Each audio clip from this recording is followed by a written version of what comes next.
Muy buenas tardes, tengan todos ustedes. Estamos muy contentos el día de hoy, pues estamos celebrando este magno evento de reformas fiscales 2021. El día de hoy estaremos platicando sobre este evento y por supuesto queremos darle la bienvenida a todos aquellos que nos siguen a través de las redes sociales, a través de las redes sociales del Centro Universitario de Ciencias Económico-Administrativas. Y bueno, sin más, quiero saludar a quienes nos acompañan, a las autoridades que el día de hoy nos hacen favor de acompañarnos. Queremos saludar al maestro Luis Gustavo Padilla Montes. Él es rector del Centro Universitario de Ciencias Económico-Administrativas.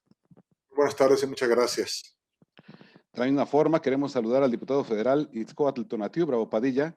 Él es coordinador de la fracción parlamentaria del Partido Movimiento Ciudadano y secretario de las comisiones de Hacienda, Crédito Público, de Presupuesto y Cuenta Pública en esta legislatura, además de ser ex rector de la Universidad de Guadalajara. Bienvenido, diputado. De la misma forma, saludamos a Jaime Enrique Morelos Sánchez, el expresidente del Colegio de Contadores Públicos de Guadalajara. Gracias, muy buenas tardes a todos.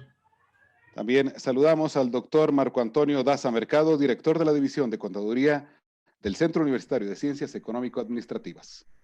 Buenas tardes a todos y a todas. Saludamos también al doctor Antonio Sánchez Sierra, coordinador del doctorado en estudios fiscales del CUSEA. Muchas gracias y buenas tardes a todos. De la misma forma, me complace saludar al doctor Sergio Sánchez Enríquez. Él es jefe del Departamento de Impuestos del Centro Universitario de Ciencias Económico-Administrativas. Bienvenido, doctor. Muchas gracias. Buenas tardes a todos y a todas.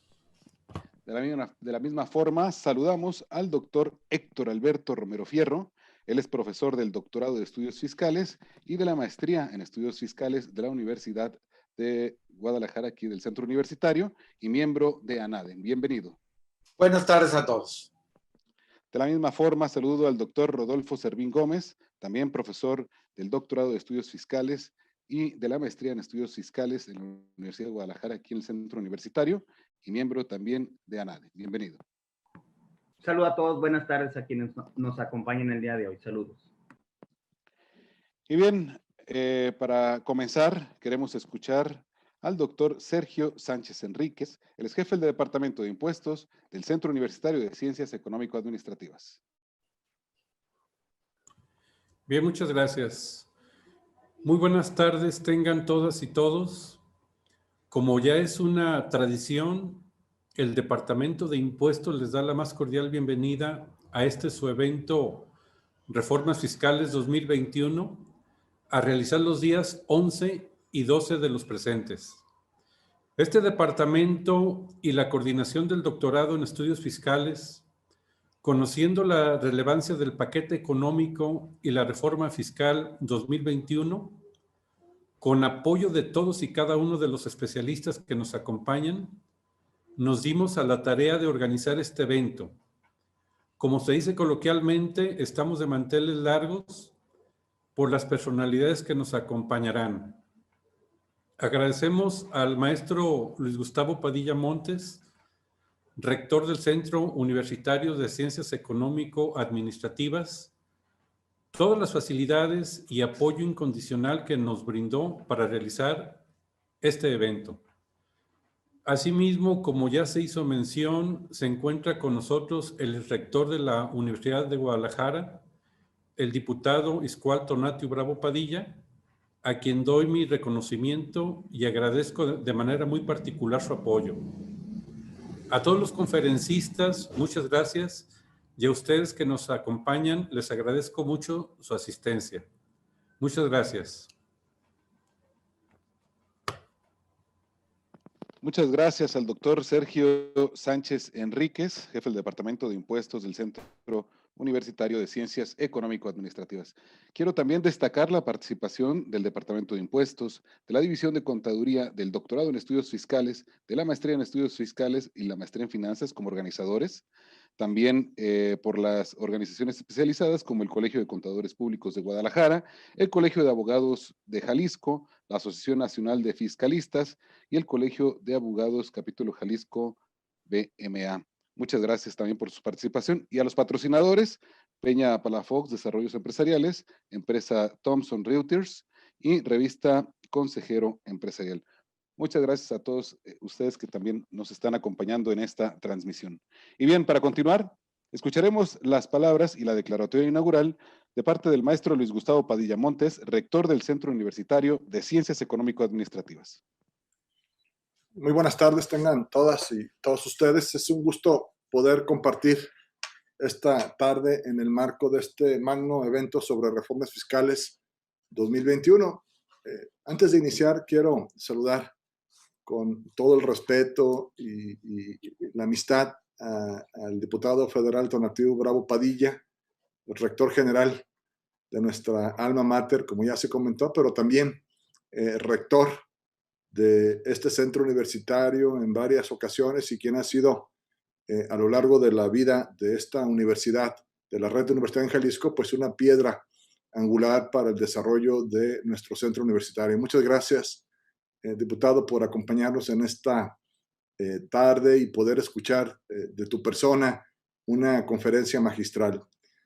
Y también aprovechar para felicitar al Departamento de Impuestos del Centro Universitario, a su titular, al doctor Sergio Sánchez, y a la División de Contaduría del CUSEA, así como a cada una y a cada uno de los integrantes de este claustro académico, a la comunidad universitaria, por supuesto, al Colegio de Contadores Públicos de Guadalajara y a todas las organizaciones que en torno a este tema tan importante nos están acompañando.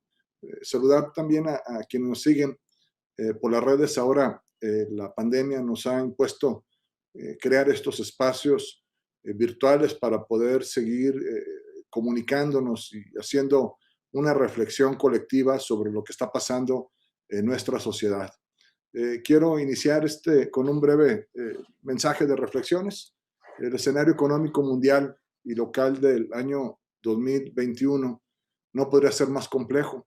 Estamos atravesando por una crisis sanitaria que ha producido una de las contracciones más duras en los últimos años en términos del presupuesto, los recursos disponibles para poder atender las diferentes demandas de nuestra sociedad.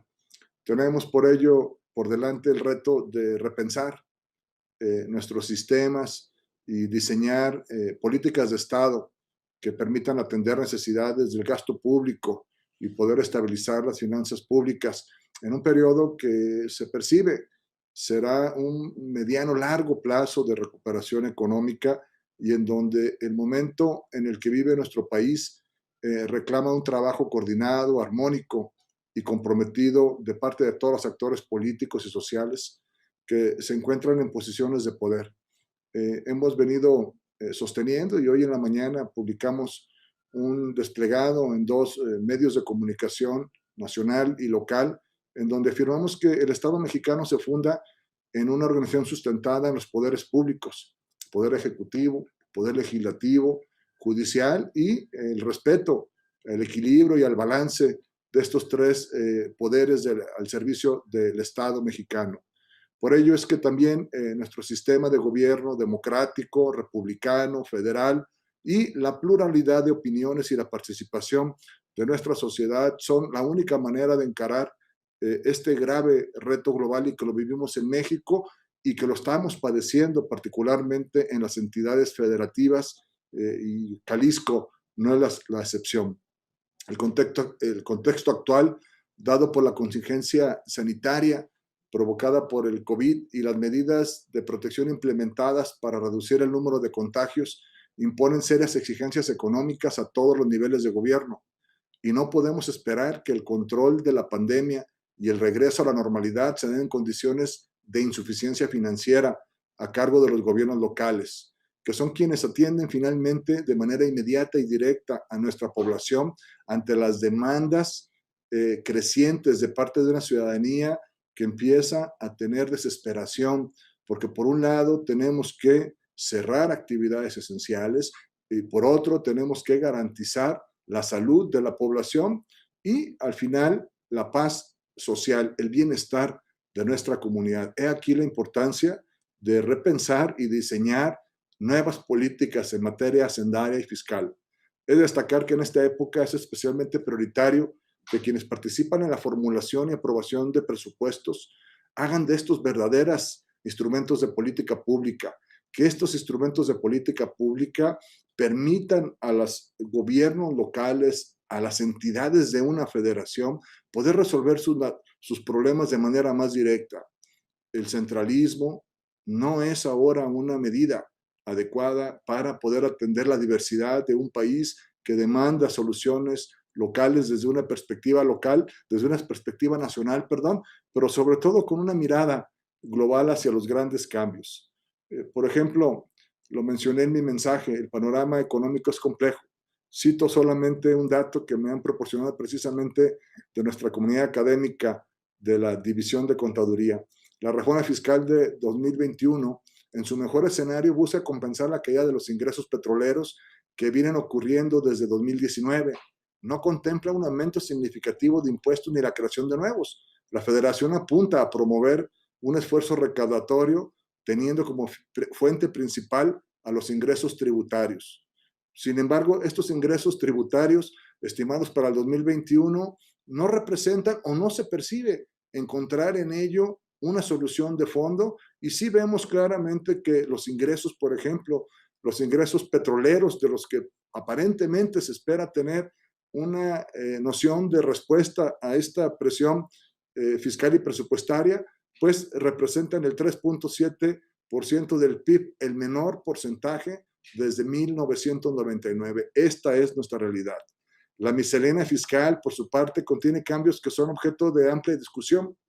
Destacan, por ejemplo, la retención del impuesto sobre la renta a personas físicas que prestan servicios digitales a una tasa única por actividad, el mecanismo nivelador de precios y el IEPS, y el fortalecimiento del uso de herramientas para la fiscalización.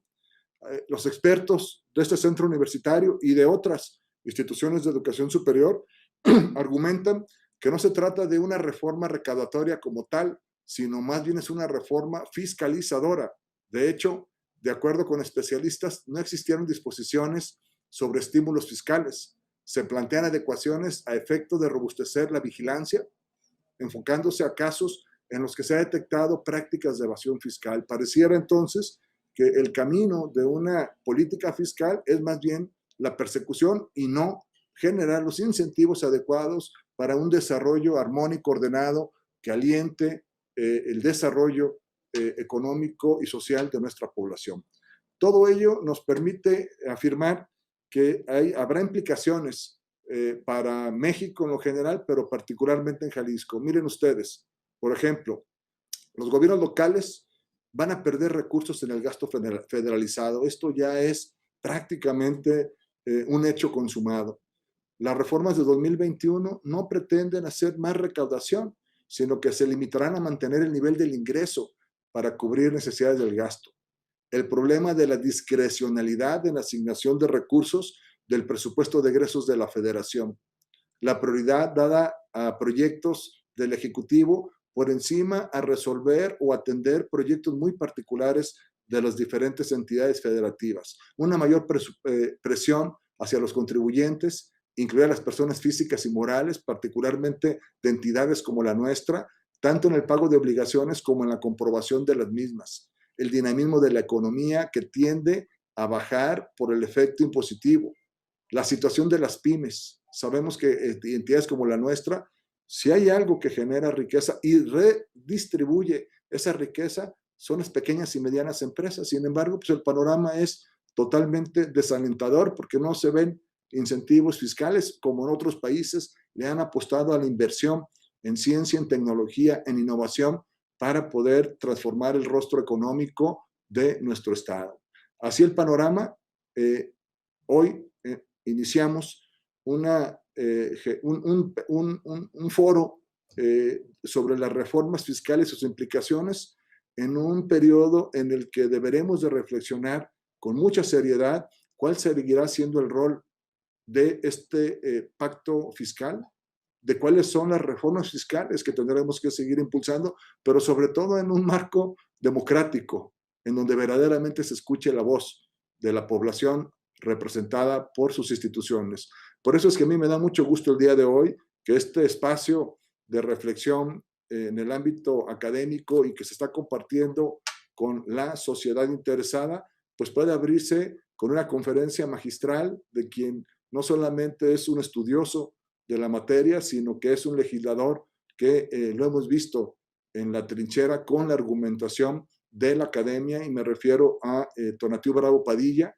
Por eso aprovecho para saludarlo, decirle y felicitarle por el trabajo que hizo en estos días en la tribuna, en la máxima tribuna de México, y agradecerle por estar acompañándonos. Y no me queda más que, bueno, felicitar el trabajo realizado para lograr este foro, haciendo votos porque se cumpla el objetivo del mismo, y el objetivo del mismo es poner el conocimiento al servicio de la sociedad.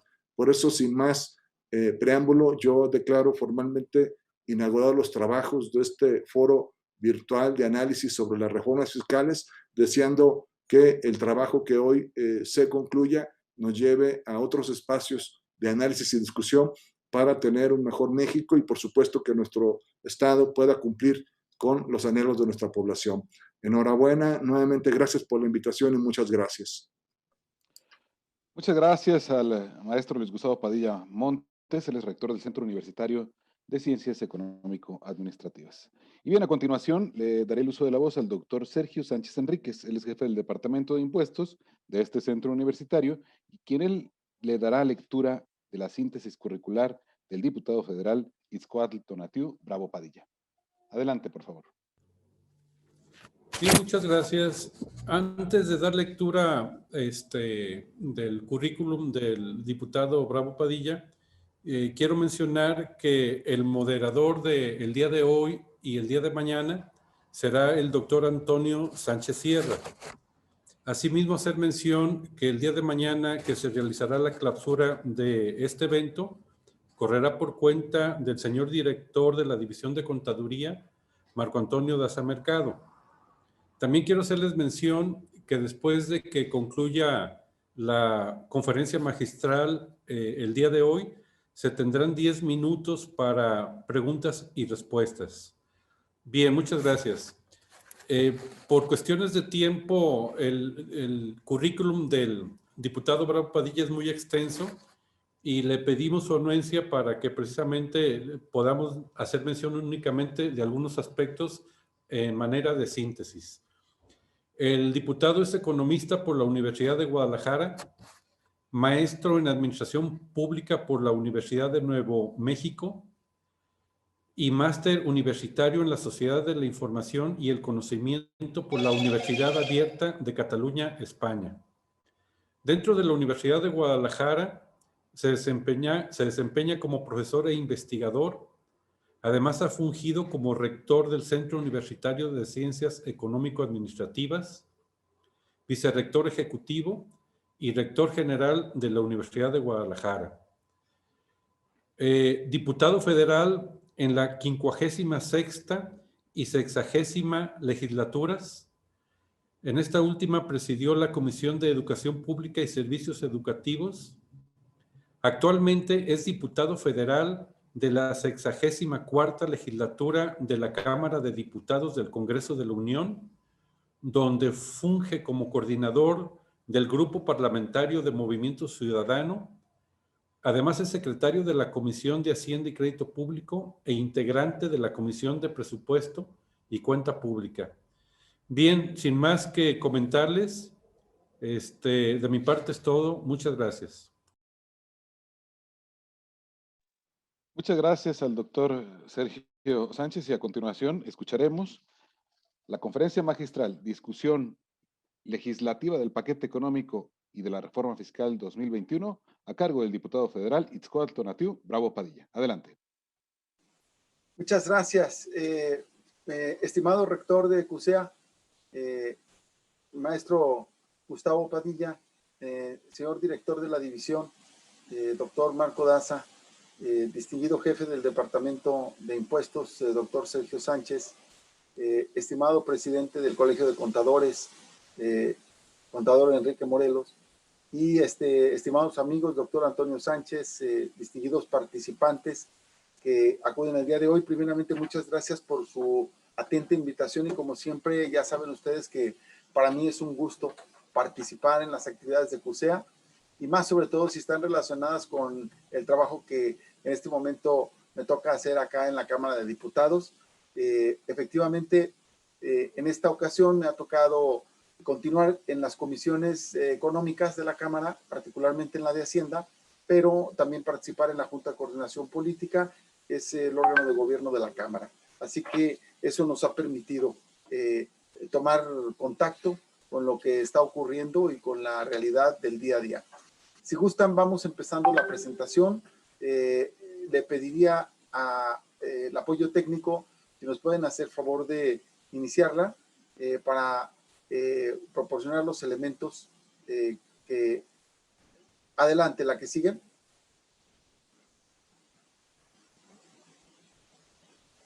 La siguiente, por favor. Si le vamos avanzando, se los agradecería.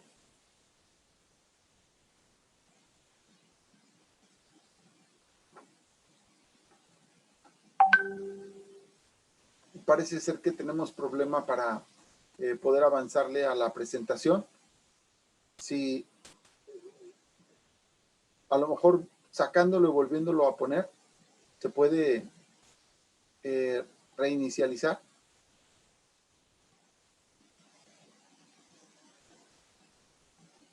Exacto.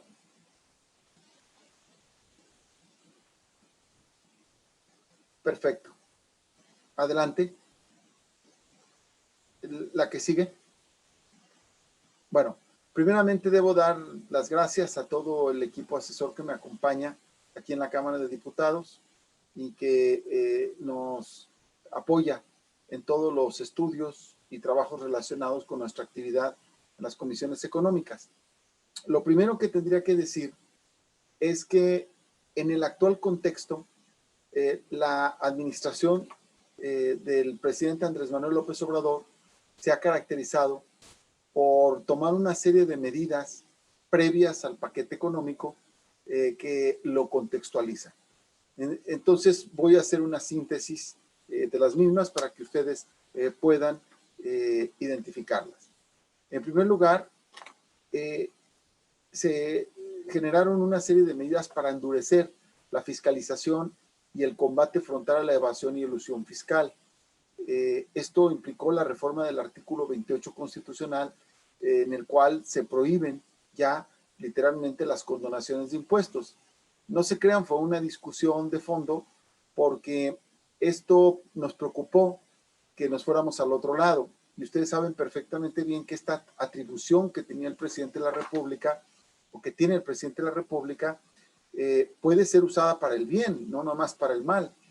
Por ejemplo, si hay una afectación económica, hay algún fenómeno natural, como ahorita en Tabasco, por ejemplo, o un fenómeno que puede afectar la frontera, etcétera, pues el presidente puede tomar medidas que puedan flexibilizar el ámbito tributario para ayudar y apoyar a determinados sectores, si fuera el caso. Entonces, nos preocupaba que esto ya no ocurriera, le dimos salvaguardas y finalmente dirigimos el asunto a que la eliminación de condonaciones de impuestos nos generara el problema que a continuación vamos a comentar. Bueno, el pago de impuestos, multas, recargos fue una práctica constante y parte del problema de la baja recaudación, por lo cual simplemente con la información del SAT se condonaron impuestos por 400,902 millones de pesos, de los cuales 213,000 millones concentraron en 108 grandes contribuyentes. Esto nos da una idea del tamaño del problema. Entonces, también a su vez, en 2019 se propuso la adición del capítulo 4 bis del título 5 de la Ley de Instituciones de Crédito para establecer en esta ley un procedimiento de garantía de audiencia utilizado por la Unidad de Inteligencia Financiera y la facultad de promover la extinción de dominio en recursos bloqueados. Esta minuta se encuentra en estudio y análisis por parte de la Cámara de Senadores.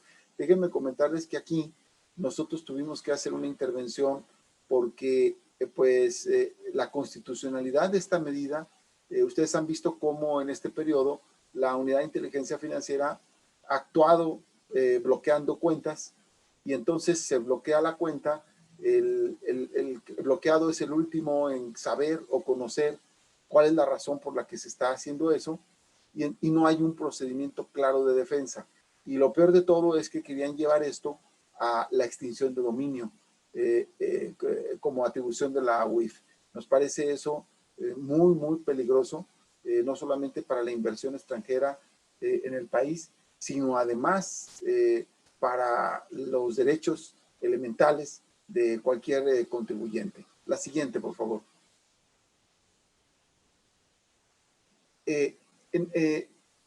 En 2019 aprobamos la reforma para el combate frontal a la evasión fiscal y operaciones inexistentes. Este tema principalmente fue lanzado para combatir lo que se denominan las factureras y generar operaciones inexistentes que le generaban un sistemático fraude al fisco. Esta reforma, sin lugar a dudas, ha elevado la percepción de riesgo, en especial de las empresas que se dedicaban a realizar operaciones inexistentes o que son conocidas en el medio informal como las factureras. De acuerdo a la información del SAT, se sumaron 2.138 empresas de estas características y se estima una pérdida fiscal de 324,000 millones de pesos precisamente por su acción. No se nos olvide que la Auditoría Superior de la Federación da cuenta de la existencia de estas formas de evasión, elusión e incluso defraudación fiscal. La siguiente, por favor. Este fue el contexto que quisimos poner previo, porque es un contexto que está marcando el paquete económico. Ahora vamos a ver ya la presentación del paquete económico y lo que nos está implicando. Adelante, por favor. Bien, como ustedes saben, siempre que se presenta el paquete económico en el mes de septiembre, se presentan indicadores macroeconómicos que son los que contextualizan las medidas que se van a tomar. Ustedes irán viendo cómo vamos a ir haciendo comentarios críticos a lo largo de la presentación de lo que consideramos que estuvo bien y que no estuvo tan bien. Bueno, un crecimiento real entre menos 10% y menos 7% para el ejercicio 2020, es decir, una caída del Producto Interno Bruto en estas condiciones, en contraste con el menos 18% registrado en el cierre del segundo trimestre. Entonces, para el ejercicio 2021, estima un crecimiento real entre 3.6 y 5.6%. Como ustedes lo verán o lo observarán, es un número muy alto para el decrecimiento que tuvo el país como motivo de la emergencia sanitaria y la crisis económica que estamos viviendo. Nos parece, pues, demasiado optimista la meta de crecimiento en contraste con la caída del Producto Interno Bruto observada en 2020. Por otro lado, en este año se prevé cerrar la producción de petróleo en 1.744.000 barriles diarios e incrementar a 1.857.000 para el 2021. Sin embargo, esto no se apoya en la realidad, porque en agosto el reporte que estamos recibiendo de Pemex es que apenas se produjeron 1.630.000 barriles diarios de petróleo. Pensar que de un mes para otro vamos a mejorar la producción en más de 230.000 barriles diarios de petróleo nos parece una meta que es un poco irreal. Aquí están también otros indicadores como es la tasa de interés, la inflación.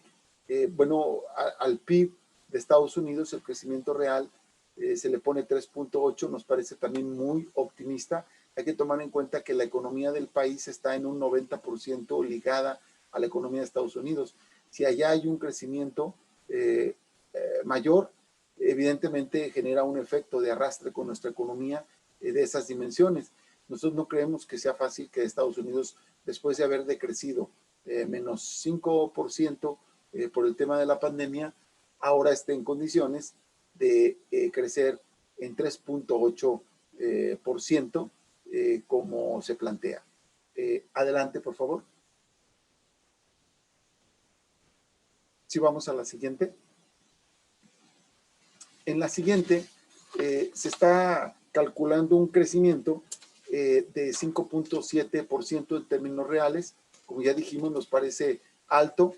Y con esto hay otra sobreestimación en los ingresos no tributarios que caen respecto al cierre en un 60.6%. Y los ingresos petroleros representan 15% del total, mientras que para el 2021 se espera que lleguen al 17%, en parte debido a la proyección optimista del precio y del nivel de producción, como ahorita a continuación lo vamos a ver. Adelante, por favor, con la que sigue. Muy bien. Vamos a ver ahora un fenómeno que en este año va a influir ingreso y gasto. Se decidió extinguir los fideicomisos. Se extinguieron, como ustedes lo saben, cerca de 116 fideicomisos. Se habla de 109, algunos de ellos tienen extensiones. La siguiente, por favor. El día 8 de octubre en la Cámara de Diputados fue aprobado en lo general y en lo particular el dictamen que reforma y deroga diversas disposiciones de leyes diferentes que extinguieron 116 fideicomisos y con ello se dejó sin recursos a distintos sectores y ámbitos. Estos recursos sumaron casi 70,000 millones de pesos para un ejercicio de gasto totalmente discrecional, porque se van a depositar en la TESOFE y ahí la Secretaría de Hacienda decidirá en qué se gasta. Como ustedes ven, el impacto para las universidades públicas, tal y como lo dijo el rector de CUSEA, es muy fuerte porque afecta a los fideicomisos en ciencia y tecnología, a los fideicomisos de centros de investigación y a otros fondos que tienen que ver con los diferentes ámbitos. Son, por ejemplo, en energía hay fondos para la creación científica del ámbito, etcétera. Entonces, todo esto afecta a una cantidad de sectores impresionante y también incluso a compromisos internacionales, como es el Fondo para el Cambio Climático, el Fondo Nacional de Cooperación Internacional para el Desarrollo, etcétera. Bueno, vamos a la siguiente. Esto va a afectar en 70,000 millones de pesos el ingreso de única vez, como ustedes lo comprenderán en el tema del gasto. Adelante. Si podemos pasar a la siguiente. Hice una lámina en donde vemos el impacto que tendría en un momento determinado. Sí, la siguiente. En Jalisco, para que pudiéramos tener... No, perdón. La anterior todavía. Gracias. Si ustedes lo observan, la pérdida que tiene Jalisco inmediata por haberse cancelado el Fondo Metropolitano, el Fondo Nacional del Emprendedor, el Fondo Regional, el FONDEN, los fideicomisos mixtos de ciencia y tecnología y de centros de investigación. Aquí tienen ustedes una suma por lo pronto inmediata de 678 millones de pesos. Pero evidentemente estos recursos tienen contrapartes estatales y algunos de ellos tienen contrapartes internacionales. Entonces, en realidad, la baja federal solo representa una parte de la baja. Si ya sumamos todo, puede multiplicarse incluso hasta 3 o 4 veces en algunos de los casos. Adelante, por favor, con la siguiente. Vamos a ver ahora lo que presentó la Ley de Ingresos de la Federación en el 2021. Algunas cosas de ellas ya se refirió el rector de CUSEA. Adelante. Bien, en esta primera es muy importante para mí ponerla para que ustedes observen cómo en 1990 y particularmente en 2008 fue muy alto el nivel de los ingresos petroleros, que casi llegó al 40 y tantos % del total de ingresos. Entonces nuestra dependencia era muy alta respecto de los ingresos petroleros. Ahora, por fortuna, y gracias a las reformas que se hicieron particularmente en 2012 y 2013, hubo una paulatina baja de ingresos del petróleo. Nuestra dependencia de los ingresos petroleros fue bajando y lo que ha crecido en ese lapso son los ingresos tributarios y otros, dándonos una mayor estabilidad como país. Adelante.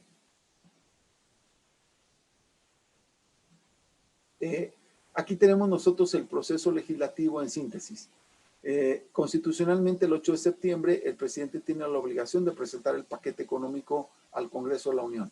El 20 de octubre tenemos la obligación, la Cámara de Diputados, de aprobar la iniciativa de ley de ingresos de la Federación y la miscelánea fiscal. El 31 de octubre lo debe de hacer la Cámara de Senadores, la devolvió a la Cámara de Diputados con algunas modificaciones y el 5 de noviembre aprobamos, a final de cuentas, la iniciativa de ley de ingresos y la miscelánea fiscal. Ahora, el 15 de noviembre, tenemos la obligación constitucional de aprobar el presupuesto y en eso estamos el día de hoy en la discusión en lo particular. Esperamos el día de mañana concluir este proceso. Adelante, por favor.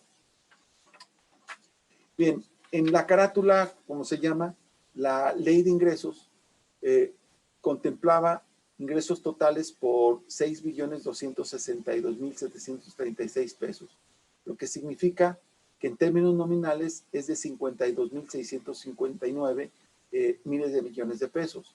Eso significa menos 0.8% real en relación al monto aprobado en 2020. Sin embargo, algo de lo que dijo el rector de CUSEA aquí se ve tangible. Mientras la variación real solo fue esto, a los estados y municipios nos van a llegar menos 9% menos de recursos. Ahí es donde empezamos con problemas y obviamente se va a ver afectada la educación superior y otros ámbitos.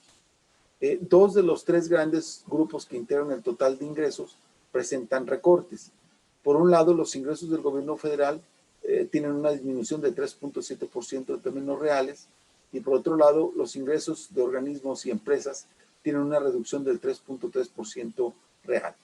Entonces, aquí tenemos nosotros, en términos generales, los números que nos van dando ideas de cuáles son los rubros más afectados. Si vamos a la siguiente, por favor. Bien, el combate, es decir, en la ley de ingresos ya aprobada, se prevé que los ingresos por conceptos de impuestos caigan en 91.989.26, equivalente al 2.5% en términos reales. ¿Por qué ocurre esto? Esto ocurre por la baja de la actividad económica que va a afectar evidentemente la captación de impuestos. En cuanto a ingresos derivados de financiamientos, se espera un crecimiento real del 25%. Las contribuciones de mejoras han caído un 0.4% real anual desde los últimos 20 años y sin embargo ahora se prevé aquí también de manera optimista que vayan a crecer en 25.2%. Nos parece que se está sobreestimando en relación a los últimos 20 años con su trayectoria normal. Adelante, por favor. El combate a la evasión, elusión y defraudación fiscal es pues la gran apuesta para mantener un nivel relativamente estable de ingresos tributarios. No se crean nuevos impuestos, salvo algunos que mencionó el rector del CUSEA en su intervención, que ahorita los vamos a observar, que tienen que ver con las plataformas digitales y esas cosas. Pero tampoco hay estímulos fiscales. Lo que se busca es elevar la percepción de riesgo en la base tributaria a través de nuevas facultades aprobadas. Entonces, se prevén menores ingresos tributarios, como ya lo habíamos dicho, en la recaudación de impuestos. La siguiente, por favor. Se proyecta una disminución de 4.883 millones en los ingresos por conceptos de cuotas para el Seguro Social. Evidentemente, la caída económica y la pandemia ha generado la pérdida de empleos. El INEGI reportó 12 millones de empleos perdidos y ahorita más o menos se estima que se mantienen cerca de 6 millones de empleos perdidos. Esto evidentemente va a afectar las cuotas y aportaciones de seguridad social y aquí se ven. Hay que tomar en cuenta que este es un tema de afectación directa porque como ustedes saben, lo que no alcanza a pagar el Seguro Social en materia de jubilaciones y pensiones está con cargo al presupuesto federal. Adelante. Destaca el crecimiento del 42% en términos reales en el rubro de aprovechamientos la ley de ingresos, que también nos parece que puede ser demasiado optimista. Y el rubro de otros presenta un incremento de 44.771 millones de pesos. Evidentemente, aquí se están sumando los 33,000 millones de pesos del Fondo de Salud para el Bienestar que se agregaron. Hay que tomar en cuenta que esto es un gran riesgo, en nuestra opinión, porque si ustedes lo recuerdan, pues ustedes saben perfectamente que en nuestro país cerca del 50% de la actividad económica es de población, es de economía informal y no es empleo formal. Entonces tenemos una gran cantidad de trabajadoras y trabajadores que se encuentran sin seguridad social. Y el único recurso que había para cubrirles las enfermedades de gastos catastróficos era precisamente el Fondo de Gastos Catastróficos, que ahora se denomina Fondo de Salud para el Bienestar. Pues están disponiendo de ahí 33,000 millones de pesos y esto va a poner en riesgo las reservas. Todos sabemos que la transición demográfica y epidemiológica nos lleva a tener más población en edad avanzada y por lo tanto vulnerable a los gastos catastróficos, a las enfermedades. Bueno, pues desgraciadamente esta decisión se toma en detrimento justamente de uno de los aspectos que más habría que haber cuidado. Adelante. Los ingresos por contribuciones de mejoras presentan un incremento real del 25% respecto al 2020. Las contribuciones de mejora han aumentado constantemente en los últimos 5 años. México es uno de los países que más aprovecha las contribuciones de mejora. Los ingresos aprobados, en la variación de precios estamos hablando del 17% y la tasa promedio fue 7% entre 2015 y 2019. Sí es un margen de mejora y constituye una oportunidad para el desarrollo urbano y la recaudación municipal. Bueno, vamos a la siguiente. La variación real de ingresos por transferencias es de menos 20% y una disminución menor observada en 2020 respecto de 2019. Bueno, ustedes saben que el manual de contabilidad se reformó en 2018, quedando únicamente 4 rubros que se presentan. Sin embargo, en las transferencias del Fondo Mexicano de Petróleo para la Estabilización y Desarrollo han presentado ingresos desde los últimos 5 años. Es un tema que hay que simplemente tomar nota al respecto. Adelante. Bueno, ahora vamos a ver por último el endeudamiento neto del gobierno federal, y que es otra fuente de ingresos para la ley de ingresos, ¿no?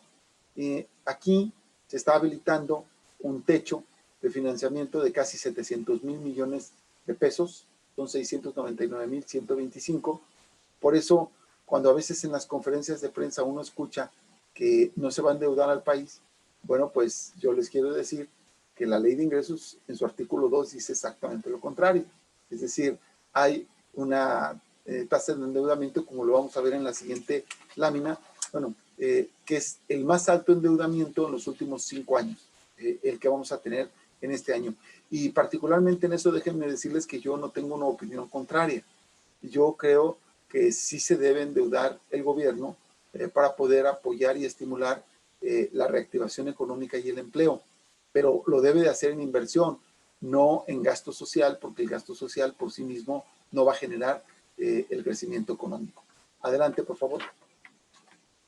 Bien, veamos ahora un pequeño apartado de la miscelánea fiscal, los cambios que hubo. Adelante, por favor. Se elimina el programa de escuela-empresa del régimen de actividades sin fines de lucro en el caso de donatarias autorizadas. Se incluyen medidas de mayor control y vigilancia para donatarias autorizadas, pérdida de autorización cuando superen 50% de sus ingresos sean distintos de su objeto social y transmisión de su patrimonio a otra donataria autorizada en caso de pérdida. Se aprobaron nuevas medidas que permitirán a la autoridad elevar la percepción de riesgo, como es la posibilidad de aseguramiento precautorio a los terceros relacionados, hasta por la tercera parte del monto de las operaciones, actos o actividades que dicho tercero realizó con tal contribuyente. Además, se limita a 20 días la posibilidad del contribuyente para solicitar un acuerdo conclusivo. El uso de herramientas tecnológicas en visitas domiciliarias, por fortuna lo eliminaron en el Senado de la República, porque aquí en la Cámara la mayoría de Morena no quiso aceptar nuestras propuestas para que se eliminara. Aquí al respecto, digo en relación a donatarias autorizadas lo siguiente. yo estoy de acuerdo en que donatarias, como lo son las grandes empresas que usan las actividades filantrópicas para deducir impuestos, pues ahí yo sí estoy de acuerdo en que debieron de haberse puesto límites. Estamos hablando de Teletón y muchas otras actividades como también lo que usan los supermercados, del redondeo y todo eso, para generar devoluciones fiscales o bajas en los pagos que les corresponden. Sin embargo, los grandes perdieron los medianos y los chicos, porque muchísimas donatarias que efectivamente tienen actividades correlacionadas. Les voy a poner un ejemplo. Yo en mi familia tuve una tía, abuela, que tenía orfanatorios y otras actividades. Y yo recuerdo que tenía una imprenta y otras actividades con las cuales hacían frente al gasto del orfanatorio. Entonces ahora se van a ver limitados esos ingresos al 50%. Y esas actividades que son muy importantes porque el gobierno no se da abasto para atender todo esto, pues se van a ver afectadas en su realización. Entonces, aquí es un asunto de que por los grandes pierden los chicos. Y en el caso de aseguramiento precautorio, evidentemente los terceros relacionados trae un problema de constitucionalidad que seguramente va a tener que ser revisado por la Corte en el caso de que genere una controversia que lo permita. Adelante, por favor. Ya el rector se refirió aquí a las reformas a la ley de impuesto a valor agregado en servicios digitales. Se aplica el IVA, a SD de residentes en el extranjero.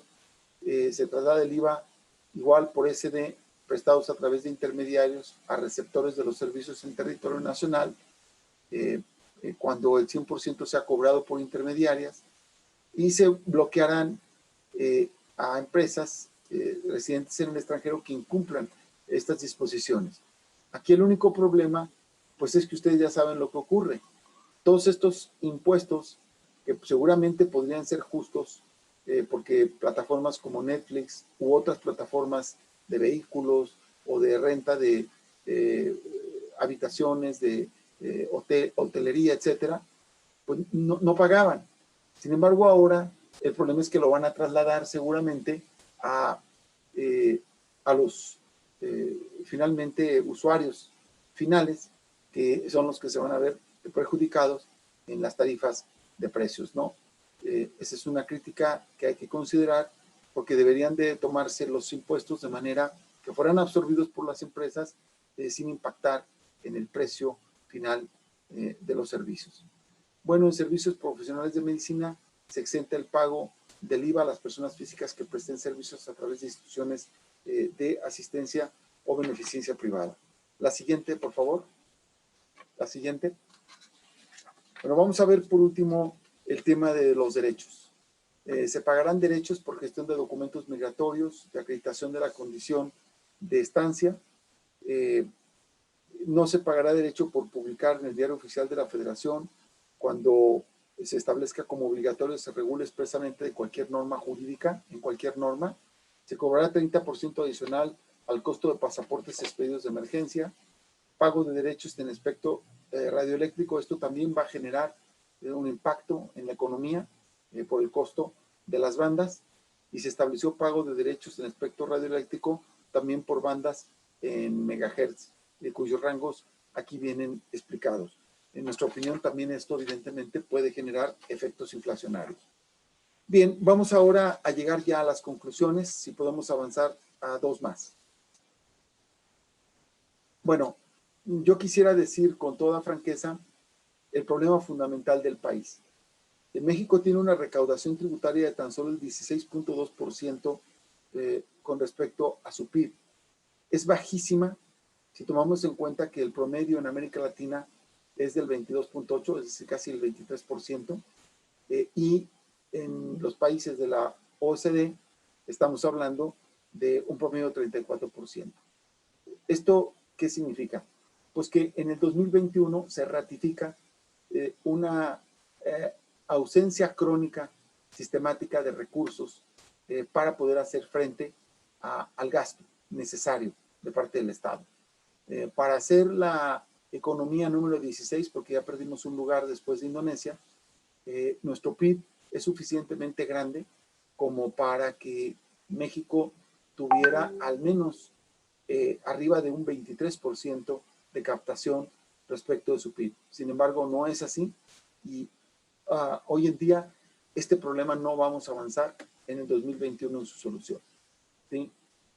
Considero yo que la ley de ingresos de la Federación y el presupuesto es una previsión inercial con ajustes mínimos y no veo una estrategia que permita atender consecuencias derivadas de la pandemia, porque en el ramo 12, que es el presupuesto para salud, hay un crecimiento del 9%, pero a base de haberle sacado 33,000 millones de pesos al fondo de gastos de salud que ya explicamos. Ese recurso se va a quemar en un año y en los siguientes años, evidentemente, va a haber una baja presupuestal del irreductible. De tal manera que, además, este recurso no se va a distribuir entre las entidades federativas. Entonces yo me pregunto, ¿quién es quien está haciendo frente a los gastos de salud por el tema de la pandemia? Pues los sistemas estatales, seguramente también el IMSS y el ISSSTE, los sistemas federales aquí en la Ciudad de México, pero en todos los estados es con gasto de las entidades federativas y sin embargo ellas no están recibiendo ningún fondo adicional para hacer frente a los mismos. Las reformas fiscales del 2021 van en la línea fiscal que planteó este gobierno desde el inicio de la administración. Combate a la evasión, elusión y defraudación fiscal es lo que ha caracterizado esencialmente la dirección. Es conveniente, nosotros planteamos, el impulso de una política fiscal estructural encaminada a ampliar la base de contribuyentes. Ustedes saben aquí que seguimos teniendo, aquí veo al doctor Antonio Sánchez, que siempre ha sido un estudioso de la economía informal, y bueno, ustedes saben el peso de la economía informal en nuestro país y poco se ha avanzado en la recaudación de recursos a partir de la misma. Que consideramos nosotros pues que hay que revisar las políticas tributarias de regímenes especiales y crear medidas de seguridad y certeza jurídica para la autoridad fiscal y los contribuyentes. Es decir, no caer en el terrorismo fiscal con tal de encontrar a quienes defraudan y con esto afectar a los que sí cumplen, que ese es el problema que siempre tiene el equilibrio necesario que se necesita en el ámbito fiscal. Yo terminaría señalando que para nosotros, para mi opinión, este no era el paquete económico que debía de haberse presentado. Nosotros consideramos, coincidimos en que se debió haber presentado un paquete con mayores estímulos a diversos núcleos con el propósito de contribuir, por un lado, a superación de la crisis de la pandemia y por otro lado, evidentemente, al crecimiento económico y a la generación del empleo como centros de este propósito económico. Yo aquí terminaría mi exposición y de nuevo les agradezco mucho esta invitación y estoy a sus órdenes. Muchas gracias.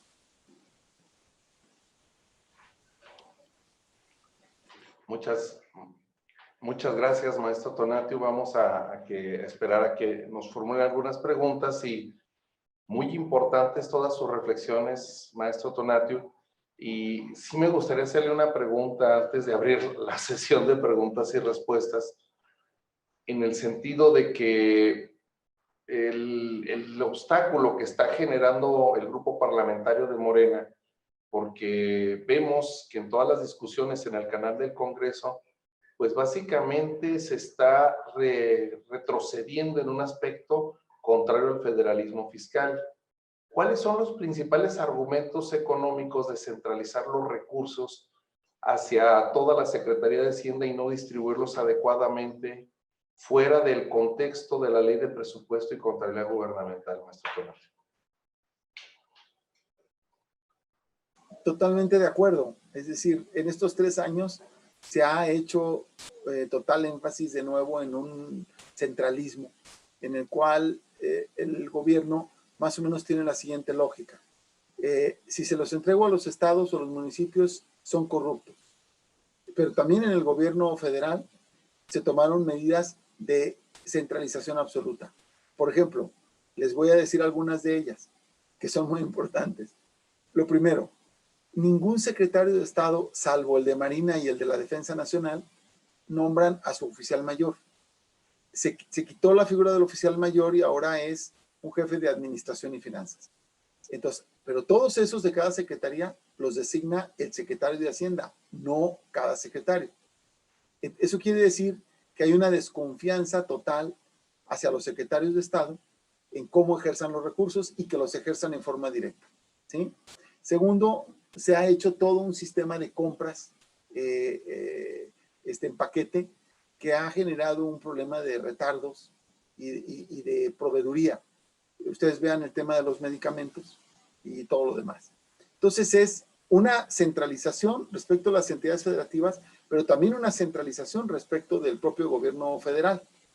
Por ejemplo, ahora los consejeros jurídicos de todas las dependencias los designa el consejero jurídico del presidente. Otra cuestión, todas las compras se las hace por paquete la Secretaría de Hacienda y es mínimo lo que pueden comprar las secretarías por su propia cuenta. O sea, hay una serie de medidas de reconcentración. Si a esto sumamos lo que tiene que ver con el gasto de las entidades, pues ahí les va.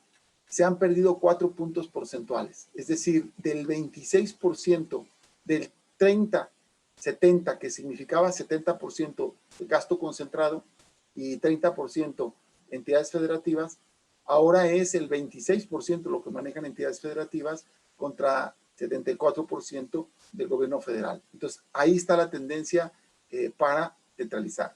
Segundo, efectivamente hay toda una batida contra el gasto federalizado. El gasto federalizado es el más afectado, crece en un promedio, se ve afectado decreciendo en menos 9%, como lo señalé, y en todos los rubros del gasto, por ejemplo, todo aquello que tenía un componente federalizable, es decir, un gasto en el cual una parte lo gastaba el gobierno del estado y otra parte el gobierno federal, pues todo eso se lo quitaron y ahora solo lo va a gastar el gobierno federal. Entonces, ¿esto a qué nos va a llevar? Esto es muy importante, porque entonces, si voy a poner un ejemplo de un gasto o uno de los rubros que antes tenía un componente federalizado y ahora se le quita el componente federalizado, ¿no? Vamos a poner el programa de atención a hijos, estudiantes migrantes, ¿sí? Bueno, pues ahora cualquier tema de esos estudiantes migrantes lo va a tener que resolver una oficina del gobierno federal en cualquier entidad federativa, porque el gasto ya no lo va a hacer ninguna entidad federativa.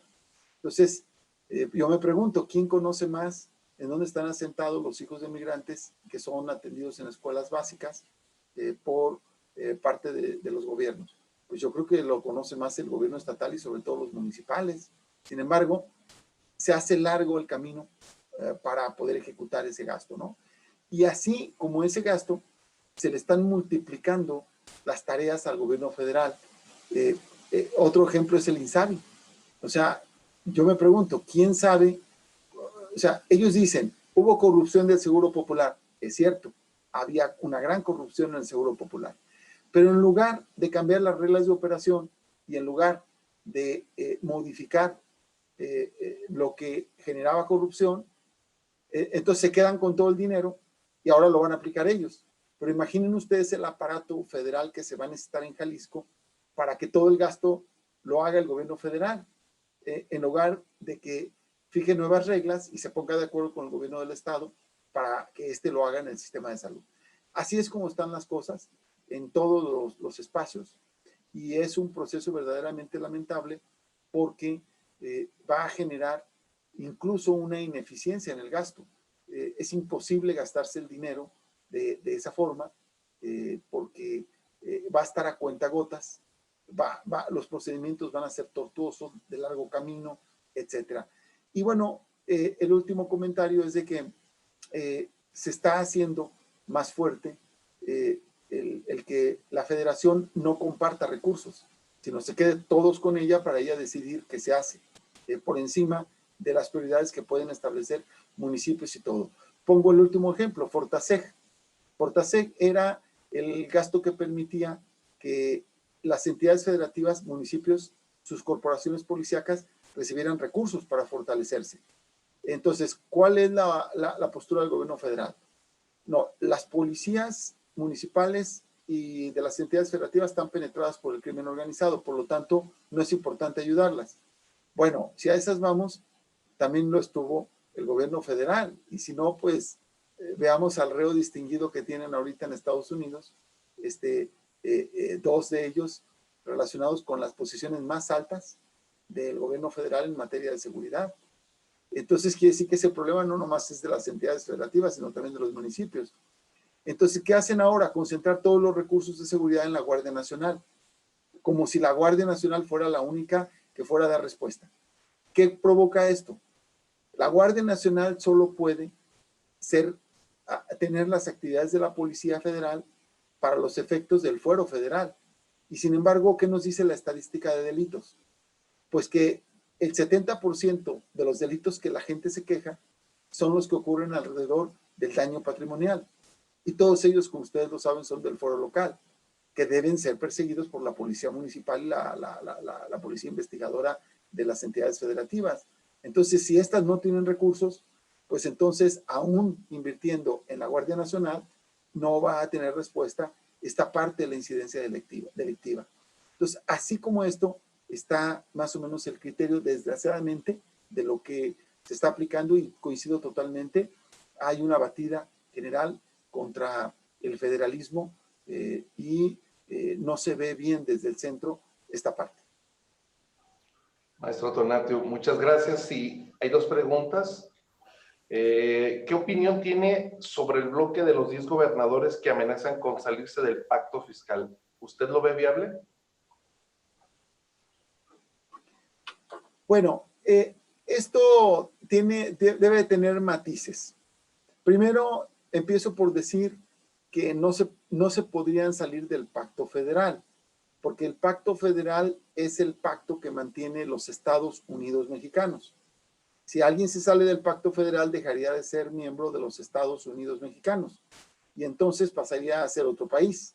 Para que eso ocurra de manera legal, tendría que hacerse una solicitud al Congreso de la Unión para que modifique la Constitución y vote el Senado la salida de una entidad federativa.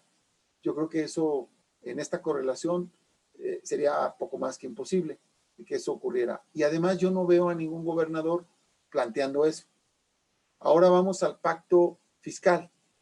Ahí sí, lo resumiría en pocas palabras para contestar esto. Como ustedes saben, la Constitución le otorga potestades tributarias a las entidades federativas y potestades tributarias a la federación. ¿Qué es el Sistema Nacional de Coordinación Fiscal? Un sistema voluntario, entre comillas, en el cual las entidades federativas renuncian a cobrar determinados impuestos y se adhieren a la federación para cobrarlos junto con la federación en lugar de hacer doble tributación. Y esto les hace que al firmar la adhesión al Sistema Nacional de Coordinación Fiscal sean partícipes de las participaciones y de las aportaciones federales. De manera tal que en el 77-78 que se conformó el Sistema Nacional de Coordinación Fiscal, esto pretendía quitar la doble tributación, fortalecer una tributación única y luego hacer partícipes del reparto a todas las entidades federativas. Pero a lo largo de estos años ha tenido muchos cambios el Sistema Nacional de Coordinación Fiscal y el problema es que hoy en día, como ya se los dije a ustedes, hay un proceso centralizador en el cual 80 de cada 100 pesos se quedan en la federación y 20 son los que van a las entidades federativas y de esos 20, 16 a los estados y 4% a los municipios. Entonces eso es un contrasentido. Simplemente les doy los datos de Estados Unidos. En Estados Unidos cerca del 50% de los recursos que corresponden a las entidades federativas contra los que corresponden al gobierno federal. Y en Canadá es más el recurso de los gobiernos locales que el del gobierno federal. Obviamente se fortalecen los gobiernos que tienen las demandas ciudadanas en forma inmediata, sus servicios, y las demandas más puntuales, que es el objeto de gasto, ¿no?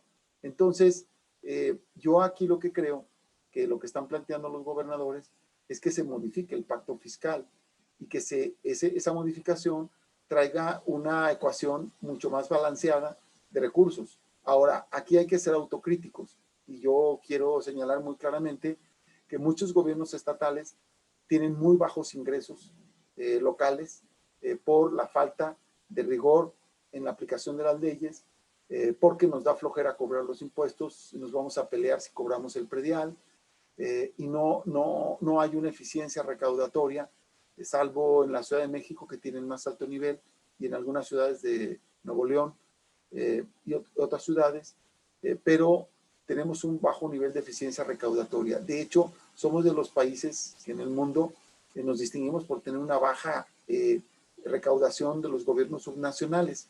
Entonces, por un lado, y por otro lado, no queremos aprovechar todos los impuestos locales. Hay varios impuestos locales que los tenemos en ceros porque no los aprovechamos. Entonces, yo creo que siendo autocríticos en que debe mejorar la recaudación local, pues también es cierto que debe cambiarse el pacto fiscal y otorgarse mayores recursos a las entidades federativas y municipios para hacer frente al gasto. Ahora, que esto debe hacerse de manera controlada para evitar endeudamiento excesivo de las entidades federativas, para evitar dispendios, etcétera, y debe haber transparencia y sobre todo debe haber una claridad de a dónde se van esos recursos, pues sí, estamos totalmente de acuerdo. Esas reglas se pueden poner perfectamente en los ordenamientos legales que rigen al Sistema Nacional de Coordinación Fiscal para esos efectos. Pero yo pues me pregunta qué opinión tengo. Yo estoy de acuerdo en que el pacto fiscal debe cambiar. Yo estoy de acuerdo en que debe fortalecerse a los gobiernos locales, entidades federativas y municipios. Yo no estoy de acuerdo en el centralismo. Creo que debe haber una actitud subsidiaria. ¿Cuál es la actitud subsidiaria? El principio de subsidiariedad. El que esté más cerca y lo haga mejor, que ese lo haga. ¿Quién está más cerca del ciudadano? Pues los gobiernos locales. Entonces, ellos son los que tienen que resolver los problemas de basura, desechos sólidos, de contaminación, de agua, de alcantarillados, de aguas negras, de seguridad pública. Pues esas responsabilidades son de los gobiernos locales y son las principales demandas de los ciudadanos. Entonces, los gobiernos locales deben de tener recursos para hacer frente a eso de manera efectiva, que es lo que está demandando el ciudadano. Y el gobierno federal lo que debe de hacer, en todo caso, es tener mejores elementos de apoyos y de equilibrios para que se gaste bien el dinero. Yo coincido con el gobierno federal en que hay que acabar con la corrupción. En eso coincido totalmente con lo que está haciendo el presidente López Obrador. En lo que no estoy de acuerdo es en la manera o las maneras en cómo se pretende hacer. Pongo un ejemplo de por qué no estoy de acuerdo. Como si en un edificio de departamentos hay 25 departamentos y se descubre que en 5 o 6 de ellos hay actividades ilícitas y hay problemas de cumplimiento de la ley. Y entonces el gobierno federal manda dinamitar todo el edificio porque encontró a 5 o 6 departamentos haciendo actividades ilícitas.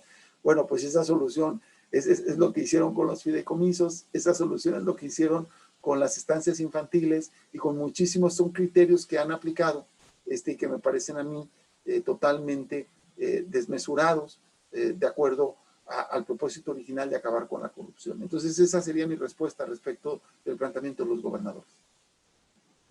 Maestro Tonatio, le voy a ceder el uso de la voz al doctor Héctor Romero Fierro, que le quiere hacer una pregunta, pero que por la analogía del ejemplo que nos pone, entonces ya va a desaparecer Pemex y la Comisión Federal, maestro Tonatio. Bueno, mejor esa me la responde posteriormente, pero le cedo el uso de la voz al doctor Héctor Romero Fierro, posterior al doctor Servín y posterior al contador público Jaime Enrique para concluir la sesión de preguntas y respuestas, salvo 2 preguntas que están realizándose. Adelante. Héctor, por favor. Muchas gracias, maestro, doctor Tonatiuh, con el gusto de saludarlo. Bueno, yo creo que aquí hay dos temas muy importantes. Les aplicaron la aplanadora a la pequeña oposición, lamentablemente no los dejaron hacer mucho, enfrentan una noche terrible después de escuchar 1029 reservas y 207 oradores. Qué bueno que tuvo un poco de tiempo para acompañar. Yo sé que la carga de trabajo y estar ahí tratando de equilibrar esa planadora es muy pesada. Y yo nada más haría una pregunta. ¿En realidad considera usted que va a haber una adecuada rendición de cuentas por parte del gobierno federal hacia la Cámara de Diputados, o tendremos que esperar la actuación de la Auditoría Superior de la Federación para verificar el correcto ejercicio de este mundo de dinero que viene? Y segundo, una aclaración, yo no creo que logremos las expectativas de crecimiento en la ley de ingresos de lo que esperan, por una simple y sencilla razón. 2020 lo hemos sobrellevado gracias a la extorsión a los grandes contribuyentes, pero ya se les están acabando los grandes contribuyentes a quien extorsionar, y además algunos grandes contribuyentes ya están anunciando la salida del país de sus empresas. Este sería mi punto de vista y me gustaría escuchar su opinión. Gracias. Muy bien, muchas gracias. Adelante con la siguiente pregunta, si quieren, las anotamos todas y luego les damos una respuesta. Adelante, Rodolfo, doctor Rodolfo Servín. Gracias, maestro Antonio. Maestro Tonatiuh, como siempre, placer escucharlo, muy puntual, y bueno, hemos sido testigos, hemos estado siguiendo los procesos legislativos y hemos sido testigos de que se ha votado en contra por parte de usted, y eso lo reconocemos. Al principio de su disertación comentaba aspectos básicos que tienen que ver con la tributación, entre ellos la modificación que me parece muy trascendental al artículo 28 constitucional, donde se prohíben las condonaciones de impuestos. Sin embargo, como bien lo señaló, lo que se buscaba era, pues tampoco irse al lado opuesto, porque efectivamente también pueden ser para bien las condonaciones. Hoy tenemos dos ejemplos concretos. Esta pandemia, que creo que daba todos los elementos y circunstancias para una condonación, si no total o parcial, pero estos eventos también recientes de hace un par de días en esas inundaciones en Tabasco. Lo cierto es que esta modificación que se da en marzo de este año, cuando apenas empezaba la pandemia, 6 de marzo para ser precisos, también se estableció ahí que, si bien es cierto, las condonaciones de impuestos están prohibidas, pero siempre y cuando en los términos y condiciones que fijen las leyes.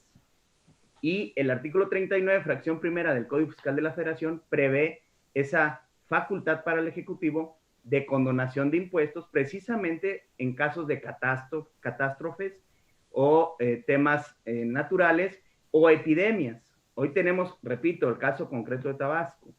Por otro lado, el 146B del Código Fiscal de la Federación también prevé, texto vigente, la condonación de impuestos en aquellos comerciantes que están siendo sujetos a un procedimiento de concurso mercantil. La pregunta sería, en este proceso legislativo, cuando se reformó, esa fue la intención del legislador entonces, de sí dejar esa ventana de posibilidad, y en consecuencia, tanto el 39 fracción primera del código como el 146B son norma vigente, y seguiría existiendo entonces la posibilidad de la condonación de contribuciones en ese caso, en esos casos concretos, no obstante la reforma constitucional. Y lo pregunto porque ya hemos tenido casos donde el criterio de la autoridad, concretamente del Servicio de Administración Tributaria, dice que no se puede porque ya está prohibido en la Constitución. A mí me parece que, como quedó redactado, sí se logró esa salvaguardia. Me gustaría conocer su opinión, maestro Tonatiuh, porque usted fue parte de este procedimiento. Muy bien. Gracias, doctor Rodolfo. Y le cedo la voz al contador público certificado y presidente del colegio, al maestro Jaime Enrique Morelos, para formalizar la última pregunta. Y quedan dos nada más en panel para cerrar la sesión de preguntas y respuestas. Muchísimas gracias, maestro Tonatiuh. Un gusto volverlo a saludar.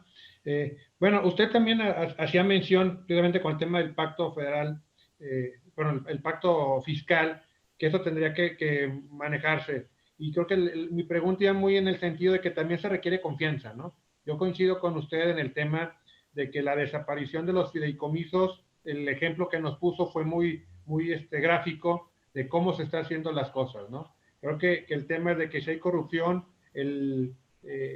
existen ya los medios para poder determinar si la hubo o no la hubo y castigar a los culpables. Mi pregunta en específico sería, hoy en día, ¿usted considera que la Auditoría Superior de la Federación es un órgano realmente autónomo?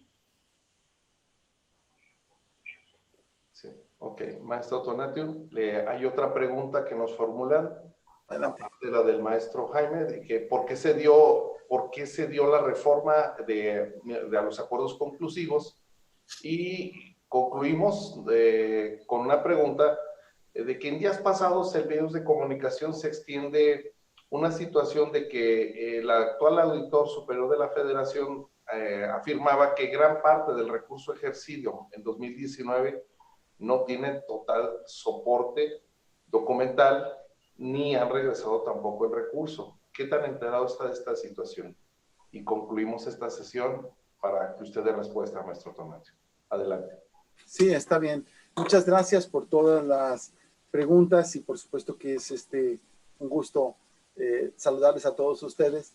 Fíjense que efectivamente, tal y como lo explicaba el doctor Romero Fierro, efectivamente esa es la cantidad de reservas que están ahorita anotadas en el presupuesto y son las que se han estado desahogando.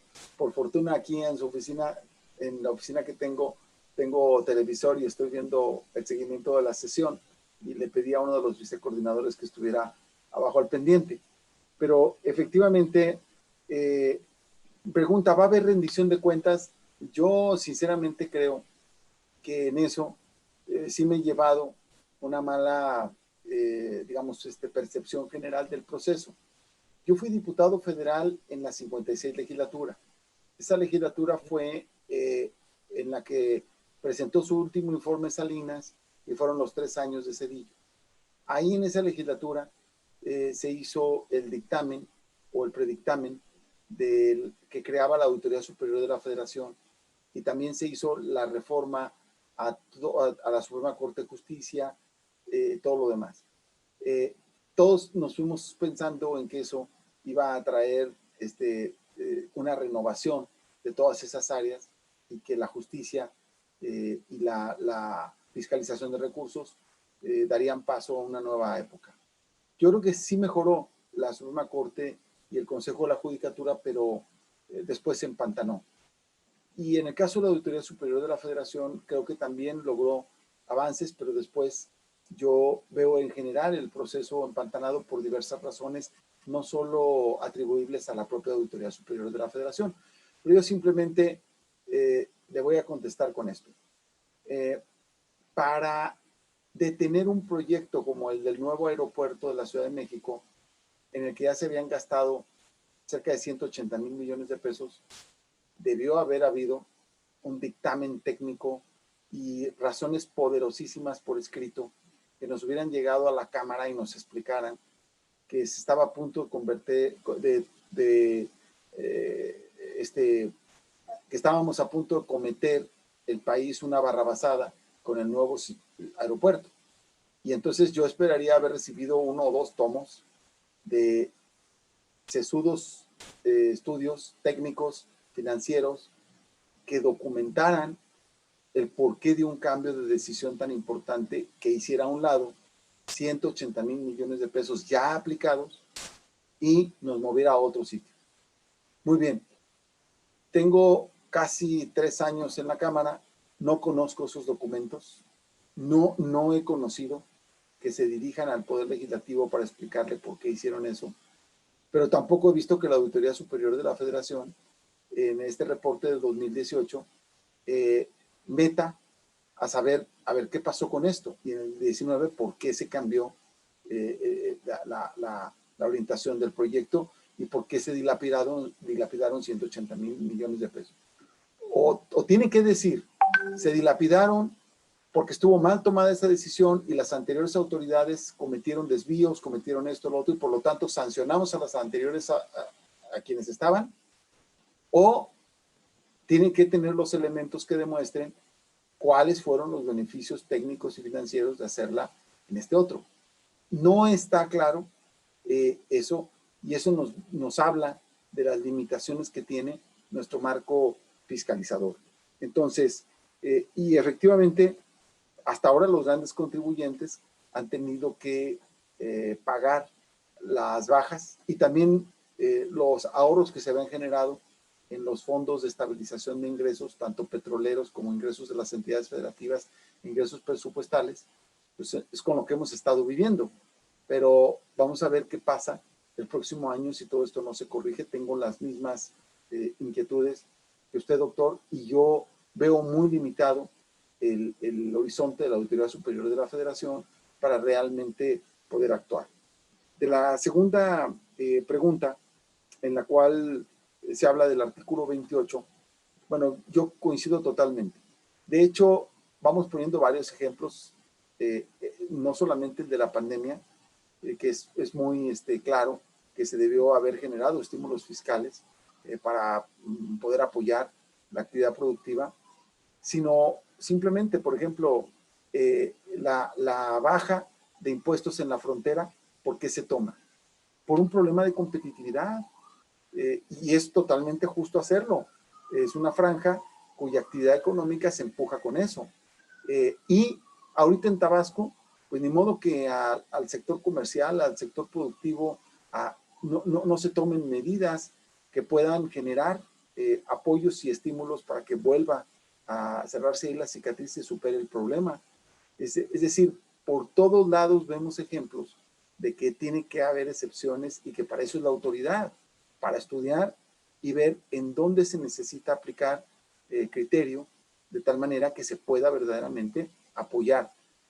Yo creo que esto debe prevalecer en las leyes secundarias, por eso nosotros nos opusimos a que hubiera cambios en las leyes secundarias e hicimos prevalecer ese criterio. Si usted se fija en el proceso legislativo de la reforma del 28, salió de la Cámara, se fue al Senado, pero luego del Senado la regresaron y pusieron de manera más puntual este tema que usted toca. Entonces, yo estoy totalmente de acuerdo en que la autoridad debe tener en todo momento la posibilidad de establecer estímulos y excepciones que puedan empujar, porque para eso es el sistema fiscal. Ahora, de la pregunta de si considero que la Auditoría Superior de la Federación es autónoma, bueno, la Auditoría Superior de la Federación depende de aquí de la Cámara de Diputados. Es precisamente Movimiento Ciudadano quien tiene la presidencia de la comisión, aunque la mayoría la tiene Morena, como en todas las demás comisiones. Y aquí está el órgano interno de control.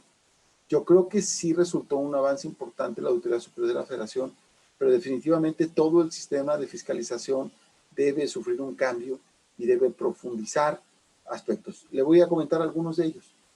Por ejemplo, esta es la tercera vez que vengo de diputado y me encuentro las mismas aberraciones, algunas de ellas aumentadas. Por ejemplo, le voy a platicar cuáles. No entiendo por qué hay una comisión de presupuesto y cuenta pública y una comisión de vigilancia de la Auditoría Superior de la Federación. ¿Qué hace la comisión de vigilancia de la Auditoría Superior de la Federación? Pues se supone que es la que recibe los tomos con todas las observaciones, todos los estudios de la cuenta y todo lo demás. Sin embargo, ¿quién dictamina la cuenta pública de los años anteriores? La comisión de presupuesto. Teóricamente, esto se fundamenta en que quienes aprobaron el presupuesto son los que van a analizar si se gastó como se aprobó o no. Pero eso no ocurre por el desfase, primero, de un año. Y en segundo lugar, porque los cambios con los que llega el ejercicio son tremendos. Las leyes permiten que cambien muchísimas cosas que no se atienen exactamente a lo que aprobó la Cámara. Pero entonces, la Auditoría Superior de la Federación es una comisión que no tiene dictamen legislativo. ¿Eso qué quiere decir? Que no puede modificar ninguna ley por sí misma. O sea, no puede dictaminar un cambio de ley. Entonces, ustedes imagínense lo que estructuralmente eso representa. Lo explico así. Si al hacer una auditoría se percibe que hay un hueco legal que está permitiendo la corrupción, lo lógico sería que la Comisión de Vigilancia rápidamente hiciera un proyecto de ley para cubrir ese hueco y que no se estuviera yendo por ahí al caño de la corrupción. Bueno, pues eso no lo puede hacer la Comisión de Vigilancia porque no puede dictaminar. No tiene esa capacidad. Y segundo, se le ponen atribuciones solamente como si fuera solamente a darle seguimiento administrativo y de gestión al trabajo de la Auditoría Superior de la Federación. Entonces, esas cosas estructurales no han sido cambiadas para mal del proceso, y entonces eso permite. Luego, la auditoría por sí misma no puede actuar, tiene que presentar denuncias ante la autoridad jurisdiccional cuando ve casos de corrupción y tiene que presentar las pruebas. Pero en todo eso se va perdiendo una serie de elementos que siguen siendo amplias franjas de aplicación de la corrupción, desgraciadamente. Yo creo que hay que fortalecer la Auditoría Superior de la Federación, pero la Auditoría Superior de la Federación tiene la misma debilidad que el Poder Legislativo. Es decir, somos poderes que en mucho tenemos una carencia de peso frente al Ejecutivo, que nos permite un verdadero y real equilibrio de poderes para que realmente seamos un poder fiscalizador. Eso es lo que no se da, y sería muy difícil pedírselo a la auditoría cuando los propios diputados no lo tenemos, y es parte de la historia, desgraciadamente, de nuestro país. Entonces yo creo que hay que fortalecer al Poder Legislativo y hay que fortalecer a la Auditoría Superior de la Federación. La última, efectivamente es cierto, los recursos que se han gastado en 2019, muchos de ellos no tienen soportes documentales, abarcan a todos, entidades federativas, municipios, dependencias de la administración federal, y este es un mal que tiene muchos años, igualmente, que quedan muchas observaciones y recursos por comprobar. Nosotros esperamos que esto sean de las cosas que puedan ir avanzando y puedan tener una solución, porque, como ya lo vimos, el dinero es escaso, está muy peleado, no nos alcanza para cubrir las necesidades, y además tiene problemas de control y de fiscalización. Esos son los problemas que tiene el país, y pues tenemos todos juntos que arreglarlos. Muchísimas gracias, agradezco mucho la presentación, particularmente del rector de CUSEA. Estimado rector, siempre muy generoso en tus palabras. Ya sabes que lo que intentamos es hacer nuestro trabajo bien y poner la marca de la universidad de la que provenimos, y particularmente del centro del que provenimos, aquí en nuestro trabajo. Así que muchas gracias a todos ustedes, de corazón. Un honor, muchas gracias. Maestra Tonatiuh, perdón, muchísimas gracias. Y señor rector, si gusta despedir a nuestro invitado magistral, maestro Tonatiuh, gusta acompañarnos, vamos a continuar aquí con los comentarios en torno al mismo paquete sobre la situación y las perspectivas que va a tener en un momento entre los contribuyentes. Si gusta continuar con nosotros. Yo me tengo que reintegrar a la sesión plenaria. Espero que no me hayan hecho algún daño en tanto subimos para acá, pero he estado viendo aquí con un ojo al gato y otro al garabato. Así que muchas gracias a todos, un placer estar con el centro. Muchísimas gracias por acompañarnos, maestro Tonatiuh. Gracias al jefe del Departamento de Impuestos, a nuestro amigo Sergio, y al director de la división. Muchas gracias por la invitación. Gracias, rector. Que tengan todos una buena tarde.